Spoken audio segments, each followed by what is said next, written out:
Hi, it's Jessi. Welcome to another turning where I sometimes talk about books. Today I'm drinking some coffee flavored wine with some heavy cream and a splash of allspice dram to give it a little something extra. Today I'm going to be talking through my wrap up for the 2 queer themed Pride readathons that I did this year. It is June 30th. Pride month is, alas, almost over, but I read a lot of books for it. This stack here is my TBR for 2 readathons. The Diversify Your June readathon held by Diversify Your Shelves over on Instagram, and the Queer Lit readathon, which had multiple hosts, but I will link both Instagrams below so you can, check them out because they had some really fantastic rec posts for it. But this plus 3 books was my TBR for the Queer Lit readathon. The 3 that are missing, one was an ebook, Sub Rosa. I have one that I only got it as an audiobook, Affinity, and one that I had to return early, unfortunately, Gender Queer. And then from here down, plus Affinity, was my TBR for the Diversify Your June readathon. But as you'll see, I didn't read all of these, and there are some books I read that weren't maybe one of these. So I'm going to clear these off, and we're going to start talking through every book I read this June. All right, the angle might have changed. I realized I was going to need notes for this, so getting my books in order took a little longer than I had planned. But regardless, let's go ahead and jump into it. There are 2 books I think I read in June that I'm just going to quickly mention that didn't end up fitting on the bingo board. The Honeys by Ryan LaSala, what I had it on the bingo board for, it didn't actually fit. And Spear by Nicola Griffith. I haven't actually quite finished this. When I do, if I finish it tonight, I'll put it on my bingo board. But as of right now, I haven't finished it, so I'm not going to talk about them. We're going to talk about the ones I actually finished that actually ended up on one or both of my bingo boards, starting with All Boys Aren't Blue by George M. Johnson. This fit for illustrated cover on Diversify Your June and host rec on Queer Lit. I don't know if I'm going to say that every time because it feels like it's going to take a lot of extra time. This is the memoir of George M. Johnson, who is a queer Black man, and it really talks about his experiences at that intersection. It's really powerful. It's really open. It's very intentionally a YA memoir, and I think it is absolutely perfect for that demographic. I wish I could make every teen read this. Like, if I had power over curricula, English curricula, I'd make every 10th grader in the country read this book. It's just that powerful. It really talks a lot about experiences that are universal, just the feelings of alienation and finding a group. But then, of course, it specifies that to his experiences as being Black and being queer, and how frequently there is a struggle for those 2 identities to overlap. And I thought this was really, really powerful, and I highly recommend it. Next was The Archive of Alternate Endings by Lindsay Drager. This goes for a retelling or on the one board and folklore on the other board. This is a story that kind of repeats the story of Hansel and Gretel throughout history, tying it to every time Halley's Comet reappears, which is like every 74, 76 years. So it's like basically a generation every time, but it's told very non-linearly and just very interesting. I was drawn to Drager's writing originally with the Lost Daughter Collective, which does something fairly similar with father-daughter relationships and the stories of Dorothy and Alice. But this is Hansel and Gretel, so it really tackles sibling relationships, but intentionally, specifically tackles them in relation to queerness. And I don't want to say too much about it. I would add a content warning for mild homophobia or like microaggressions in regards to homophobia. but a heavy one for the AIDS crisis. That is talked about a lot, but this is very well done. It's, if you've read Draeger before, it's the same kind of slightly esoteric, like metaphorical writing that I really enjoy, where it's a lot of emotion, not a lot of plot. And you really don't even get that attached to the characters. It's more the concepts you get attached to, if that makes any sense at all. But I really enjoyed this book, for me personally. But Draeger is not an author I would widely recommend, personally. And then we have the first of these books I don't have physically because I wasn't what I was planning on reading. And that's When Women Were Dragons by Kelly Barnhill, which ended up working for the Sapphic prompts on both bingo boards. I did not know when I picked this up it was Sapphic. But the Holt came in on the library, and so I looked at where it was shelved and certain things, and it was said it was queer, so I read it. This is about, in the 1950s, there was an event called the Mass Dragoning, where women all across the nation turned into dragons and disappeared. And now nobody wants to talk about it. And we follow a woman who was a girl when this happened, and we kind of follow her life from before that event, during that event, and after that event. And it's just really about mid-20th century expectations on women. And it's just beautifully done. It is a 400-page metaphor, but I loved it. I absolutely adored it. I think it really beautifully explores the themes of the power that women have that society doesn't want women to know they have, and the way we don't talk about women, and we don't talk about women's health, like anything like menopause or periods are real hush hush, don't talk about it, and how that actively harms women or people that experience those things, because if we never talk about it, they don't know what's normal. We don't know what's normal or not normal. Things like that. I think it really explores those topics really well. When you add that layer of queerness on top of it, of our main character and somebody she's related to being explicitly queer, it really adds another layer of like things we don't talk about, how we mistreat people, and I just think it's really, really beautifully done. All right, then get back to what was actually on my TBR, Dyscalculia by Miss Felix. Oh, I've listened to her name 100 times and I can't tell you how to say it. This I read for a 2023 release, and it's a memoir. And this is about Miss Felix's experiences. It parallels her experiences with her first like major breakup. I don't know if it's her first major breakup, but a major breakup from an unhealthy relationship, and figuring herself out with finally getting a proper diagnosis for her bipolar disorder. And it really goes back to her childhood. It kind of goes back and forth, and it all kind of relates it vaguely to math.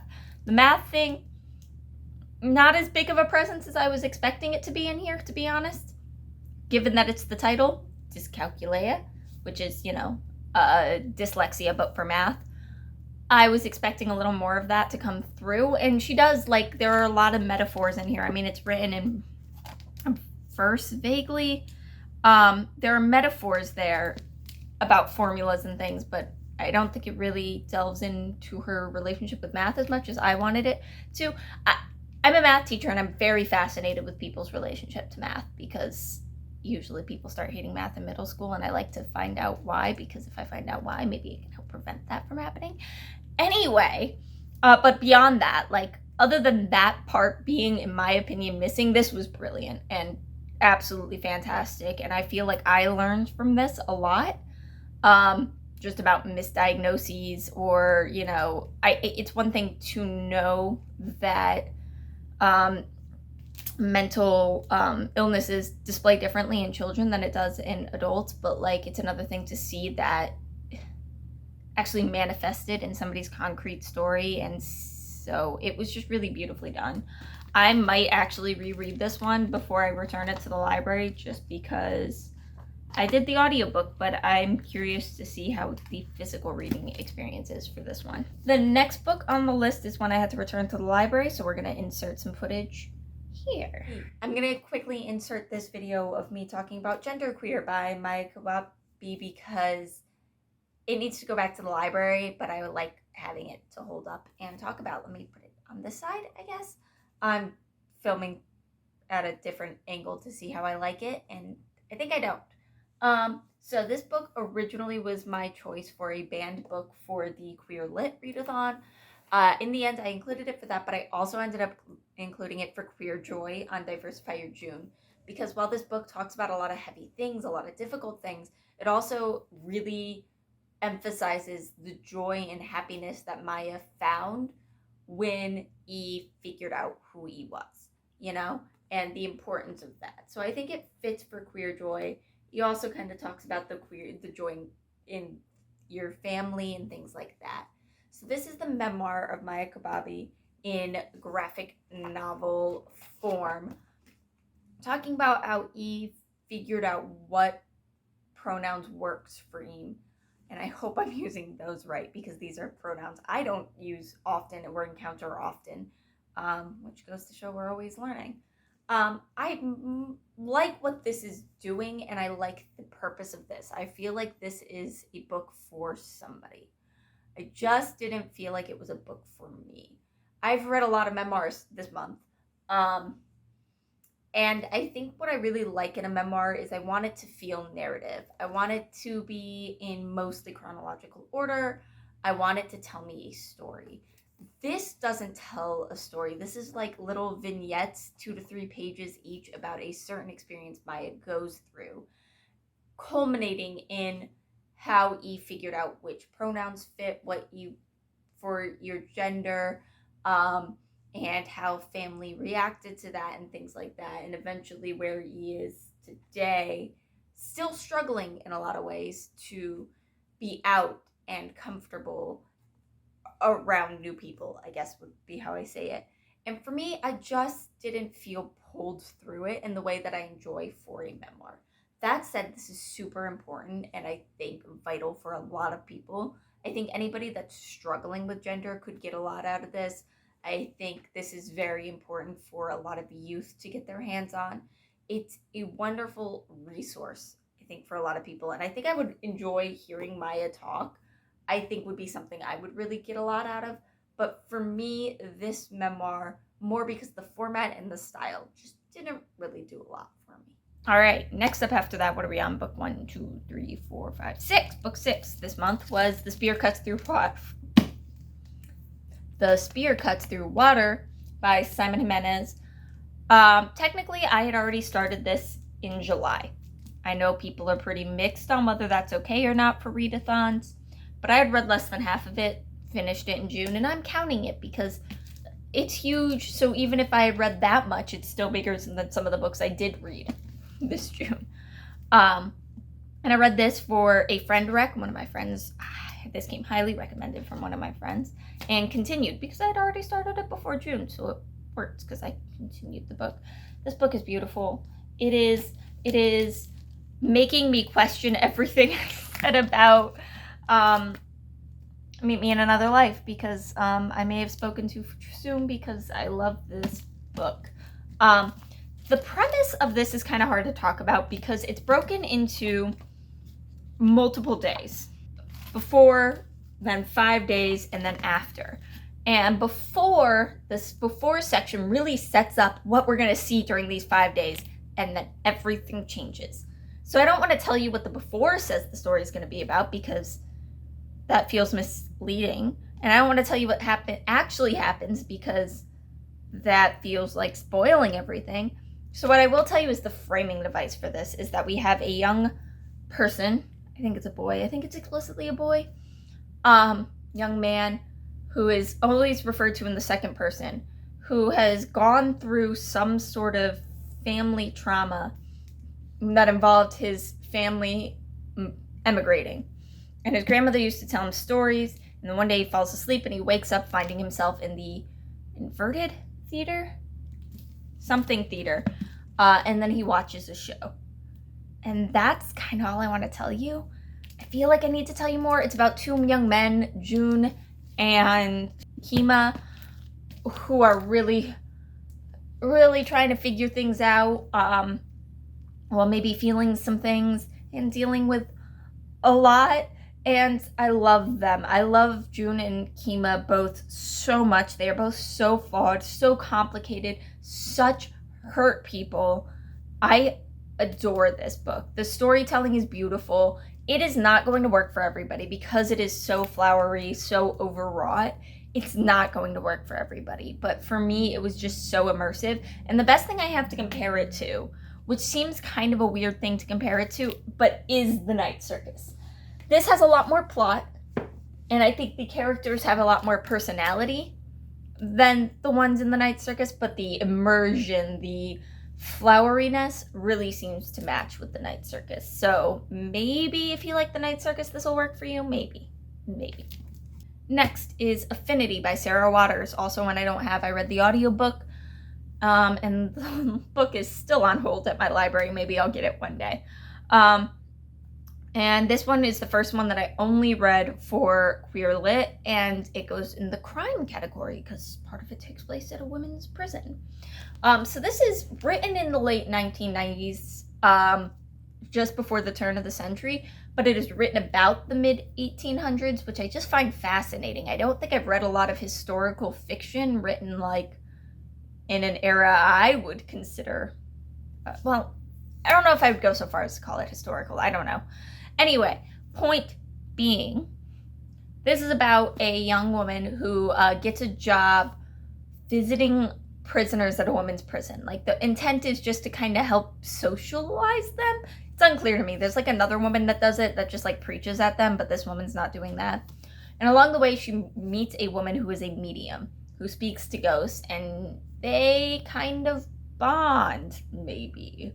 And the whole thing just kind of is her exploring, learning about this woman's backstory and getting slowly influenced by her. And it's interesting. I thought it was fine. The writing was okay.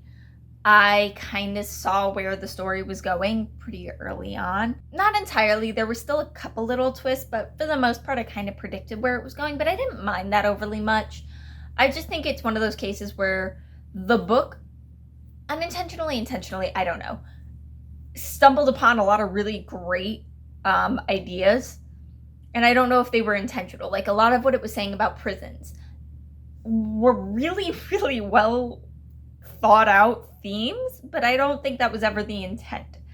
I don't know though, maybe it was. But I don't know that I would recommend this unless you are somebody that's into, I don't know. I find it hard to recommend to somebody because if you're reading it as a thriller and I wasn't surprised by the twist, you're not going to be surprised by the twist, you know? So I don't know. I don't know who to recommend it to. Next up is Always the Almost, which was for my favorite trope, which is fake dating and trans joy. I also think this might have been the book of the month at Diversify Your Shelf. I don't know, or maybe that was a month ago or something. Regardless, this is about, geez, I'm so bad at names. Miles. Miles is a trans boy and a pianist. And he has 2 New Year's resolutions. One is to beat his rival at the piano concert competition thing. And 2 is to get back with his ex-boyfriend who broke up with him when he came out as trans. But then he meets the other guy whose name is Eric. And he and Eric decide to pretend to date to go to a Valentine's Day dance. And that's about as much as I knew. Obviously, I saw the romance coming. I saw, I thought this was going to be a lot more fake dating than it was. It's really only fake dating for about a chapter, which was a bit of a letdown. That said, I really liked 70% of this book. The beginning was really good. I love both Miles and Eric. Sorry, I'm really bad with names. I really like both Miles and Eric. I really liked the way they connected. I liked Miles' friends were okay. I really liked that. But then, is this a spoiler? I never know what's a spoiler in romance because you kind of expect certain things to happen. When Miles and Eric started dating, I kind of lost interest a little bit. Because what's happening is, I feel like this is fair to say, Miles and Eric get together after their fake dating situation. They're actually dating, but the entire time Miles is longing for his ex and vaguely flirting with his ex and things. And I just hated that whole part. And then the end was really good again. I think there was some stuff handled really well within the friend group itself. I really love every time Miles plays piano because he's playing the same piece every time, right? Like he's practicing for this big competition, so he's playing the same thing. And somehow Edward does a fantastic job making it seem different every time. And I thought that was incredible. Now, I haven't played piano since I was knee-high to a grasshopper, but I thought it was fantastic. I don't know if somebody that actually plays piano or does music would feel the same way, but for me, that was incredible. And I really do think Miles and Eric had incredible chemistry. They gave me the warm, fuzzy feelings, so that's good. But the middle section kind of let me down. Middle section I didn't like, and the lack of fake dating let me down because I love just the angst that fake dating brings, and this just didn't have that angst. The angst, as it turns out, was cheating. All right, next up was Finna by Nino Cipri. This was the group read, one of the group reads. All Boys Aren't Blue also was a group read, but one of the group reads for Queer Lit. This is about minimum wage workers that work at not IKEA, totally not IKEA, legally distinct from IKEA. Our main character is Ava, who has just gone through a breakup with Jules, and they end up being on the same shift together by coincidence. And then a old lady wanders into a wormhole in the store, and Ava and Jules are the ones that have to go and get her. And I was expecting horror, I think because of the Grady Hendrix book, Horror Store, and between you and me, Grady Hendrix has a weird habit of copying ideas from other authors, but don't at me. But it's not a horror. It's actually, I would very firmly describe this as an adventure story. This is them going through different dimensions, trying to figure out what went wrong in their relationship, while also trying to find this old lady, and also just commiserating about the horrors of capitalism and the expectations put on workers. And it is so funny and so witty, and I need a movie of this stat, or at the very least a Black Mirror episode. Like, give me the Twilight Zone Finna, please. Next up is the second book that went off my TBR, which honestly only 2 books off TBR is not terrible, which was The Writing Retreat by titles here, which ended up filling the M-Spec spot on Queer Lit. M-Spec stands for, I don't know what the letters stand for, but it's anybody that is attracted to multiple genders, pansexual, bisexual, what's that other one? Omnisexual, like that thing. Because our main character is bi. Pan, I don't know what she would identify as, but definitely into dudes and ladies. The premise here is that we have a young woman who has just had a falling out with her best friend. They're both writers. They met through writing. They had a huge falling out about a year ago. She hasn't been able to write since. But then through a twist of fate, both of them get invited to a writing retreat with their favorite author who they've kind of bonded over. And the premise of this retreat, they quickly find out, is that they have to write a certain number of words per day. Or else. Not really, it's not or else. They just kind of, the implication is if you don't meet your writing quota, you're kicked out of the retreat, and there's like lots of really great rewards if you do. But this is a thriller, so make your assumptions as you will, which I definitely did, and a lot of them shook out. But the difference between this and Affinity is that even though a lot of the things I saw coming, the author still did such a fantastic job building it up so there was still excitement. Even though I kind of knew where a lot of it was going to go, I didn't know where everything. There were still surprises, and it was still exciting. Even though I was like, well, this is probably where this is going to go. It didn't take me out of the story. It didn't make me lose interest. So I really enjoyed this. I think it's fun. I think the key for me with thrillers might be getting me invested in the story before it gets thrilling. So this book got me interested. I was so interested in what she was going to write for this book, with her relationship with these other characters, with each of the characters. All of the women in this are kind of quirky and fun, with, you know, her failing career. Like, all of those things were things that had me interested before the thrilling stuff even happened. And then once the thrilling stuff happened, I was already invested, and so I cared. Whereas what I think I've seen a lot with thrillers is either I'm bored through the first half waiting for the exciting stuff to happen, and either the exciting stuff never happens, or when it happens, I don't care. So I think that early investment is really the key for me with thrillers. The last two of these I just finished today, specifically so I could finish up my Diversify Your June bingo. So the first of those is On a Sunbeam by Tilly Walden. This is a book set in the future for that, and it's the question mark space in Queer Lit for a reread is what I had planned this for, because I had read this once before. I read this 3 or 4 years ago now, and I read it in a day that time. I picked it up from the school library, read it in like an afternoon. I really loved it then. But this time I really sat and took my time with it and read it over the course of like 3 or 4 days, and I think that really gave it the chance to shine that it deserved. So this is dual timeline. We're following Ava? Is that her name? Mia.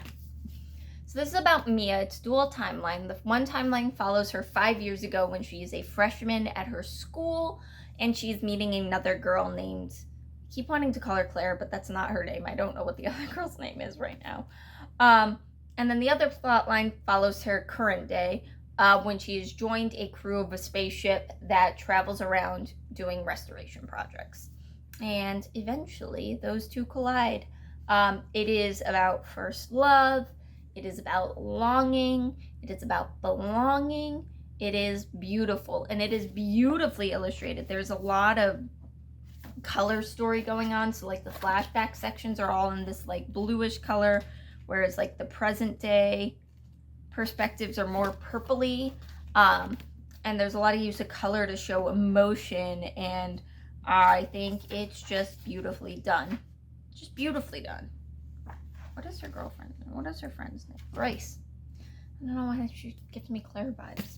And finally, the last one I read was The Magic Fish by Trung Le Nguyen, which is a BIPOC author or intersectional. This is all about a young boy and his mother. His mother and father immigrated to the United States. I think before he was born. He was raised in the United States. So there's this struggle between them to connect, because while he knows Vietnamese, he doesn't know it fluently. He grew up speaking English, and while his mother is learning English, she obviously grew up speaking Vietnamese. And so there's a lot of struggle, and he is gay and he wants to come out to his mom, but he doesn't know how to say that because he doesn't know. Like there's a cute scene where he goes to his friend and he's like, I went in the library and I tried to look it up and we couldn't find what the Vietnamese word for gay was. It's weird that I came out to my librarian before my parents. And they use the kind of common language of fairy tales to talk to each other, where he will read her fairy tales. And it's really sweet, really touching, a little bit heartbreaking, but only a little bit, like just heartbreaking enough to make the really tender and sweet moments of it really stand out all the more for that. Also a sweet writing style, art styles. The general, the like present day art style is like fine. Also uses color a lot to, you know, kind of show time and place, but it's really the fairy tales that are drawn just so beautifully. And that's what I want from a graphic novel. I want a graphic novel I'm going to enjoy looking at, so I actually look at the pictures and know the full story, because if you're just reading the text, you're missing a lot. But also definitely a beautiful story. And that was the 15, 16 books? Not even close. The 12 books that I read this June for the Queer Lit Readathon and Diversify Your June. I really enjoyed this. I just had a wonderful time this June reading just so many queer books. And so many different queer books from authors of color, and queer books about sapphic relationships, and queer books about trans experiences. No ace stories in this one. R.I.P. me. It was just a really fantastic reading month for me. I think most of these were at least a 4-star, if not a high 3-star. There's like maybe one book in this entire stack I didn't love, and that's beautiful. It tells me so much. Anyway, Please let me know, how was your June reading below? Did you participate in either one of these readathons or a different queer readathon that was going on? I know there were a million of them and I had to stop myself from joining them all. Any other queer book recs for me? Because I like queer books. Anyway, that's gonna be all from me. I love you all. Bye.